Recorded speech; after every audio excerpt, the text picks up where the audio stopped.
This is how you make canned diced tomatoes shelf stable. First, we're going to wash our tomatoes and make sure we get all the green tops off. You want to go ahead and peel those off and then set them in the trash can or aside. And I was washing the tomatoes. I found some that was rotten, so we're just going to cut those rotten parts off and we can still use the good parts of it. After you finish washing the tomatoes, you can go ahead and cut a plus sign slit at the bottom of the tomatoes. And remember, not at the top, at the bottom. And you can see how I'm doing it. It doesn't have to be too deep. And if yours are ever any rotten parts on it, just cut it off, as you can see I'm doing right here. And then I rinse it off under the sink and smell it and make sure I got all the rotten bits off of it. I've done this before and it still works. I've never had any issues. So if yours are rotten, don't be afraid to cut it off and still use the good parts on the tomato. Okay, so you can go ahead and do this step too if you want. Go ahead and get the water, start boiling to sterilize your jars.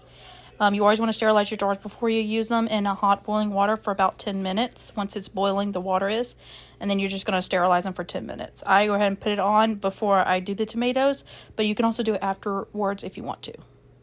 And then I went ahead and started boiling some water for the tomatoes because you want to boil those as well, so it's easier to peel the skin. And then go ahead and put some ice cubes in water in a bowl, so when your tomatoes are ready to be peeled, you can go ahead and put them in the ice bath and then you can start peeling.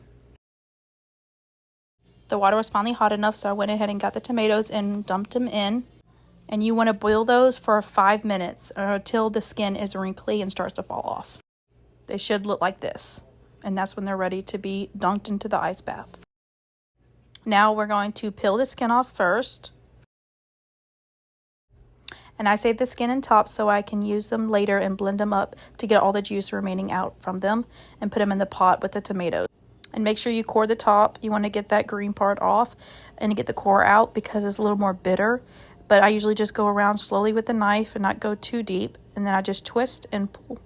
Okay, so this is how I like to cut them. I just cut thick dice because I just use them for different recipes. If I needed puree, I'll just blend them up from the can when I need to open them. Or if I need them for soups and stuff, they're perfect size for me. And this is how I like to do it. But you can dice them up however you want to do it. You can dice them in 4/4 or whichever suits you and your family. Okay, so I just finished dicing them all up. Get your pot ready and go ahead and dump them in. And then I just started taking out the sterilized jars. I did 4 total. And now we're going to blend up those skins and tops from the tomatoes and to make it basically a puree and get the juice out and mash it through a mesh or cheesecloth, whatever you have, whatever works for you.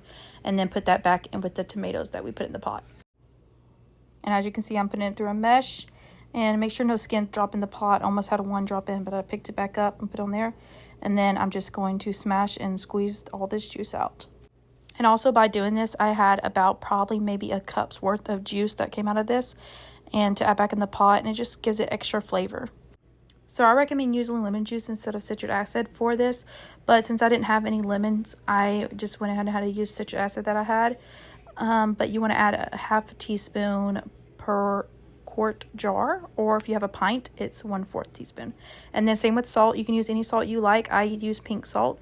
But if you want to use any other salt, you can. And that, again, I use half a teaspoon per quarter or 1/4 teaspoon per pint. And then after your tomatoes come to a boil for a few minutes, like about 2 minutes, you can go ahead and pour them in the jars and just slowly do that. And you want to fill them up till they're about to that first line. That's the cutoff.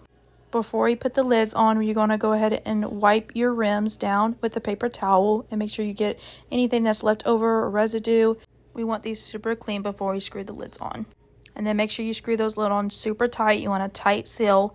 And then you're going to pop them into the pot. Make sure the water's boiling. And then we're going to put it in the pot for 5 minutes with the lid off. And then when it boils for 5 minutes, you're going to put the lid on and let it simmer for 30 minutes on low heat. And once they're done simmering, you're going to take them out. And then I like to put a cloth on top to stop cold draft from hitting them because it could crack your glass jars. So just put a towel on top, and it also helps them cool down slower. Let them cool for 12 to 24 hours, and then you can stick them in the pantry.